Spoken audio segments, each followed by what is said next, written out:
Pessoal, mais um vídeo pro canal Coisas do Além. Hoje nós estamos aqui no fim de tarde, no começo de noite, localidade Malhadinha. Estamos conversando aqui um pouco, eu e Carlos Rodrigues e mais gente que não está aparecendo Meu atrás amigo das sempre câmeras. costuma dizer que aqui é o céu, né? É, aqui eu, Terra boa. na verdade, eu andei muito no mundo e eu já gosto muito desse lugar aqui também. E minha residência é aqui próxima. E estamos aqui, e lembrando, aqui nessa localidade, lembrando da história do Carlos Rodrigues. Vocês dizem aí, vocês aprovam esse novo parceiro que eu tenho pro canal?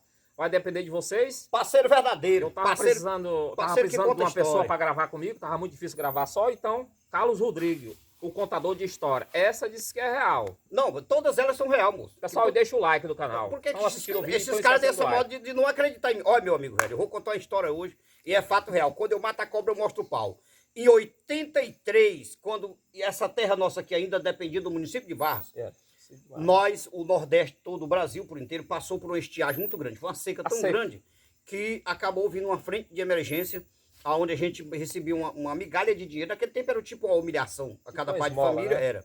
Pai de família era cadastrado e recebia aquele dinheiro. E tinha umas turmas que era chamada frente de emergência, cavando buraco, outros fazendo poço. Fazia isso, né? Então, em 83, eu pude pôr em prática um conhecimento de uma história que eu já tinha visto falar pelos meus ancestrais, meus bisavós, tataravós e pessoas mais da antiguidade do passado. Contava a história do burro que quebrou o espinhaço levando uma carga de ouro. Na verdade, eram muitos burros e muita gente. A escravidão, naquela época, há 150, 250 anos atrás, muito tempo atrás, circulava vindo do Ceará para o Maranhão. Esse mundão de meu Deus. Não vê que na travessia aqui da Forquilha do Riacho, por isso que eu digo que eu sou verdadeiro, eu mato a cobra e mostro o pau.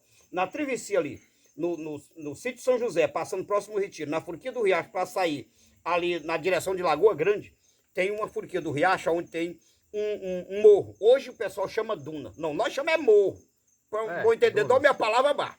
Um morro de areia. Em cima do morro tem uma bicho, uma oiticica. A oiticica, que as raízes dela fincada no chão, fez com que a duna de areia, o morro que a gente chama, crescesse. Aqui é o canal do riacho. E os animais tinham que passar aqui subindo para descer para a região onde ia. Então, naquela época, os jagunços do rei eram os responsáveis por comandar a equipe de escravos tocando os animais. E lá nesse local, quando o burro foi subir, que antes de descer, quando o ouro pendeu para trás, o burro quebrou o espinhaço com a carga de ouro, que naquela época a ignorância era muito grande. Eu acredito que talvez fosse quase 1000 quilos de ouro ou mais dentro desses dois baús de ouro. Resultado, quando o jagunço viu aquilo, né? O que foi que ele fez? Olha o conhecimento do sofrimento de quem vivia na escravidão humilhado naquela época atrás, há 1 milhão de anos atrás. Resultado, o jagunço perguntou para a turma que ele comandava ali, os escravos, quem era deles que tinha coragem de botar sentido aquele ouro e aquele burro ali. Porque não tinha como ir para frente mais dali, tinha que paralisar ali. E sempre tem um mais introvertido, mais esperto. E eu acho que tentando se livrar do perigo, do sofrimento, da dor, da fome, da sede, da humilhação, um surgiu no meio deles e disse que ele tinha coragem de botar sentido. Tomar conta, né? Tomar conta. É um caba duro, caba corajoso que nem eu. Que foi o azar dele. Foi o azar dele. Ele pensou que ia ficar descansando. No caso, foi o sofrimento e a morte dele. Então, quando ele disse que tinha coragem, de repente ele ordenou que a turma cavasse um buraco grande, colocando o baú dentro com o burro e tudo, o burro ainda vivo. Pegou o moreno lá, o cidadão, botou em cima, botou uma espingarda, na época talvez fosse uma lazarina, que era a arma do tempo, né? Soca-soca. Uma soca-soca, botou nos braços dele e fez ele como se ele estivesse fazendo pontaria para a turma, né? E ali ele mandou fuzilar ele. Atirou nele, matou o burro, ele, e enterrou. Aí foi aonde você pode imaginar o sofrimento e a humilhação da turma todinha ver um cidadão morto ali, não ter coragem de reagir. Se fosse eu tinha metido a mão, não tinha deixado acontecer isso. Tinha morrido também. Que aí era perigoso. Aí eu matava gente demais. Resultado, quando eles terminaram de fazer o sacrifício do burro e dele, enterraram tudo e deixaram ali. Então, essa história é uma história lendária, é uma história que muita gente conhece, é uma história que vem de muitos anos atrás e agora eu vou contar o significado dessa história. Primeiro eu contei aqui o cabeçalho dela e agora eu vou mostrar para vocês, leitores, que vocês acompanham o canal, o significado, o verdadeiro fato real dessa história. Em 83, aconteceu isso de um amigo meu casado com uma tia minha, trabalhando nessa frente de emergência comigo ali na cabeceira, chegar um dia agoniado, porque estava com 2 dias, era 3 dias, que o animal dele não aparecia, um cavalo e um burro, não retornava. E ele era sozinho, só tinha uma filha única, e a mulher e ele não tinha como achar esse animal. Então ele foi lá, pediu o meu tio, que era o apontador, né, da frente de emergência, que era quem liberava a turma de homem, né?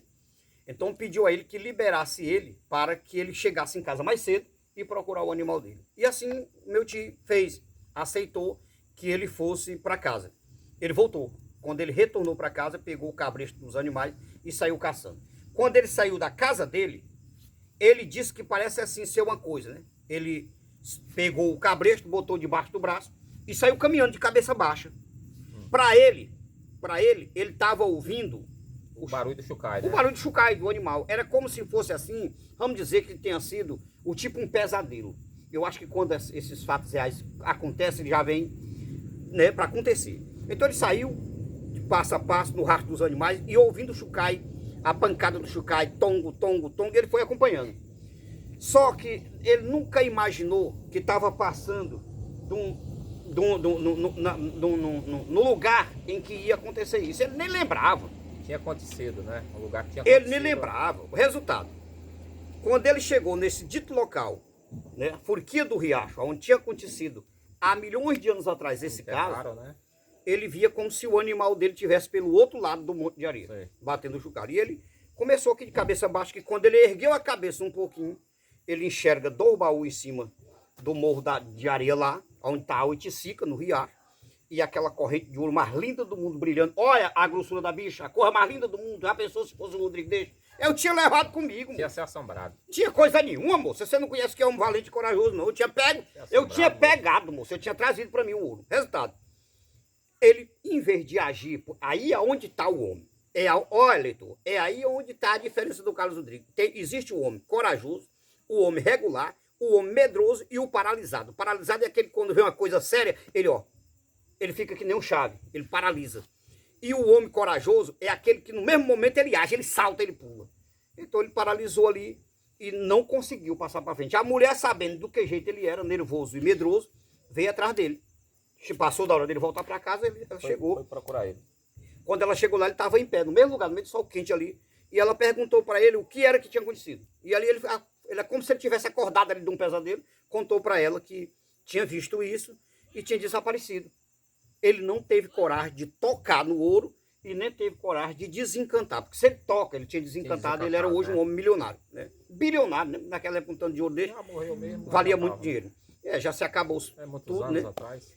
Resultado da história. Aqui eu contei a parte principal da história, mas a parte principal mesmo da origem desse filme, eu quero que vocês aprendam agora, vocês leitores, vocês estão inscritos, né? Desse vídeo. Obrigado, você corrigiu uma coisa muito boa nisso aí. Eu quero que vocês escutem, observem, porque eu falo a verdade. Resultado. Existe uma história que muita gente não acredita que alma dá dinheiro para outras pessoas arrancar. Não sei se vocês já tiveram essa oportunidade. Eu sonhei a vida inteira. Essa sorte, não. Eu sonhei a vida inteira, quando pequeno, arrancar dinheiro. Porque naquele tempo meu pensamento era enricar. Né? Eu era novo, cabo de 18. Eu tenho as ideias. Que eu sou meio. Eu sou duro. Tem muita gente que diz que eu sou doido, não. Eu sou duro. Então eu tinha vontade de que a alma me desse dinheiro para eu arrancar, mas não tive sorte. Mas essa história, eu conheço ela a fundo. Lá foi um encanto tão bem feito que a gente conhece histórias do passado, há 100 anos, há 120 anos atrás, em que os nossos amigos, que na época lutavam com o desencanto de dinheiro, gente experiente, como um tio que eu tinha, que é tio através do... É primo do meu avô, tio do meu pai, mas a gente tinha uma grande consideração, chamava tio. Ele era especialista em desencantar ouro e arrancar. É tão tal que a família ficou rica, e aí quando ele morreu se acaba tudo, porque dinheiro mal ganho com o tempo se acaba, que nem fumaça, né? Então, resultado, ele foi arrancar esse ouro. E quando ele chegou lá, ele contava isso, lenda viva, lenda assim, para nós que ele já morreu, já é lendário, né?